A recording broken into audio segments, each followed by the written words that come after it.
I have served the Karath Dominion fleet for 31 years. I have overseen the decommissioning of plague ships, have filed the reports after contested border engagements where the casualties numbered in the thousands. I have, in that time, developed what my subordinates call a commander's composure, the ability to look at a bad situation and respond with paperwork rather than panic. I want to be clear, I lost that composure on the day we boarded the Thresh Meridian.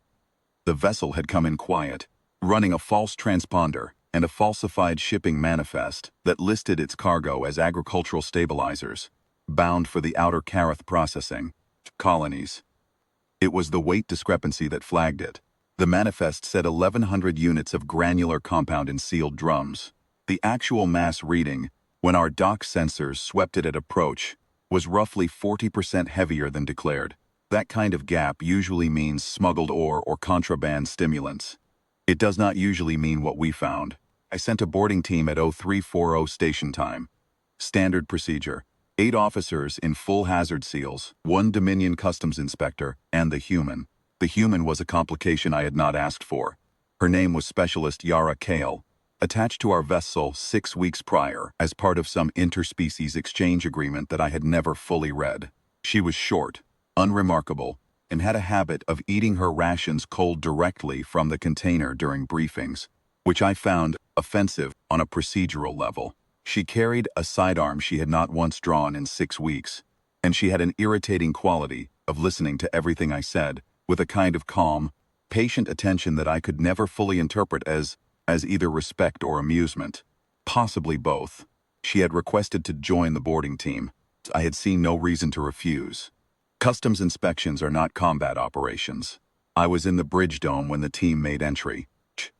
The Thresh Meridian's hold access was unlocked from the inside, which should have been my first indication that something was wrong. Vessels resist.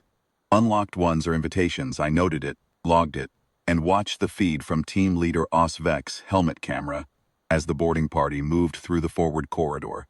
The hold was cold. I could see the temperature readout in the corner of the feed, well below standard, and the condensation on the walls told me the cooling system had been running at maximum for some time. The drums were stacked in rows, floor to ceiling, sealed with a compound I did not immediately recognize. Yellow-green, waxy, with a faint iridescence under the helmet lights. Osvek moved along the first row. Kale was behind him, container of cold ration paste in one hand, stylus in the other making notes. Then Osvek's camera caught the 3 drums that had failed. I failed because that is the accurate word, though it understates the situation. The seals on those drums had fractured, stress cracks, probably from transit vibration, and whatever was inside had partially emerged. The floor around them was a radius of dark, wet discoloration. The smell, per Osvek's subsequent report, was described as sweet and faintly metallic, like oxidized copper left in standing water. 3 dock workers from the Thresh Meridian's original loading crew were also on the floor in that radius. They were not in good condition. I will not catalog it. The point is they were not moving, and had not been moving for some time, and the nature of what had stopped their movement was immediately apparent to everyone on the bridge feed. Osvek stopped. The rest of the team stopped. I heard, over the open comm channel, someone make a sound that was not a word. Kale walked past all of them and crouched down next to the nearest failed drum. Watched her do this. I watched her lean in close enough that her faceplate was perhaps 30 centimeters from the fractured seal, and I, thinking with great clarity that she had not fully understood what she was looking at, that in a moment she would register the dead workers and step back, and we would seal the hold and call in a hazard team and file the report, and none of us would need to think about it further. Instead, she reached out with the hand holding the stylus and tapped the outer casing of the drum. Twice, lightly, listening to the resonance. Then she made a note. Kale, Osvek's voice on the comm. Tight, step back from that. I'm fine, she said. Not dismissively, the way someone says it when they mean it, precisely and factually. The floor around those drums. I know what's on the floor. She straightened up and moved to the next failed drum. I just want to confirm the compound. Keep moving. She had, I would later learn, identified the substance within 30 seconds of seeing the drum casing, Vrethspore culture. a Class 9 bioactive compound, banned under the Consolidated Quarantine Protocols for the past 80 years. It was developed, originally, as an agricultural pest suppressant, before someone realized that its mechanism of cellular disruption was nonspecific and catastrophically efficient against most oxygen metabolizing biology. It dissolved organics on contact. It spread by vapor trace. It was, in the parlance of the Weapons Division reports I had read, first-generation extinction tool. What Kale knew, and what I did not, was that human biology was not most biology. I found this out when the Consortium operative revealed himself. He had been in the forward storage compartment, watching our entry on his own internal feed, waiting. He was Karath, aligned, one of ours, which made it worse. A mid-level logistics broker named Reth Okas, who had been under secondary investigation for the past 14 months. He came into the hold with the calm of someone who believed he held every relevant card. He had 4 more drums on a grav sled behind him, fully intact. He had a remote detonator in his hand. He told Osvek pleasantly to stand down. He told me over the bridge comm that the boarding team would be permitted to leave the vessel unharmed if I agreed to let the Thresh Meridian proceed to its destination with its manifest undisturbed. He said this with the composed certainty of a man who has already seen the demonstration and knows how it ends. Then he looked at Kale, who was still standing next to the fractured drums, ration container in hand, and I watched something flicker across his expression that was not certainty. "Step away from those," he said. "I heard you the first time. She hadn't moved. Those compounds. Vrethspor third-generation refined culture, probably synthesized off-world, given the drum grade."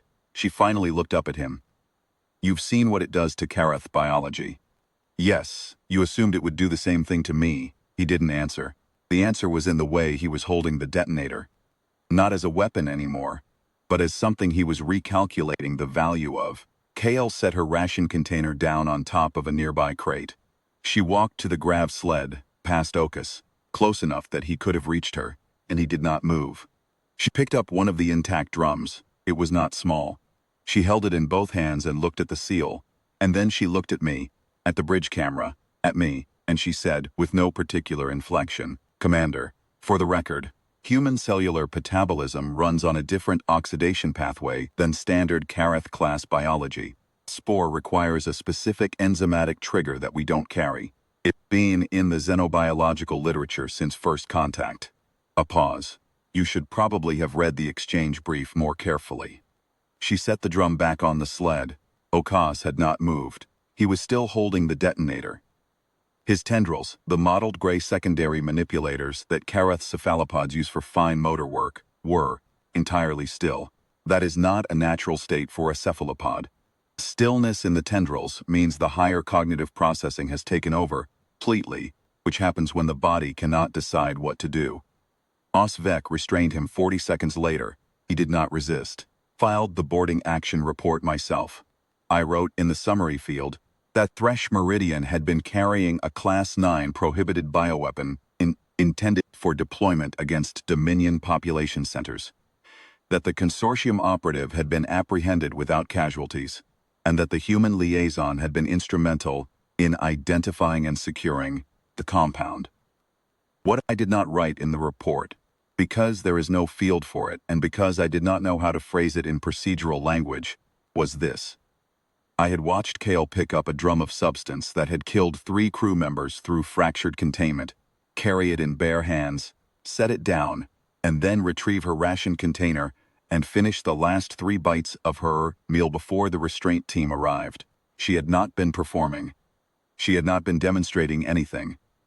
She had simply been completing the task, and then completing her meal, because the meal had been interrupted and she was hungry. I have thought about that a great deal in the months since. There is a particular kind of danger that announces itself loudly, that comes with weapons drawn and detonators in hand, and demands that you recognize its power. Okas understood that kind. He had built his entire operation around it. Then there is the other kind. The kind that walks into a room full of what kills everything else, makes a note, and finishes its breakfast. I have started reading the xenobiological literature on humans more carefully. I should have done it sooner.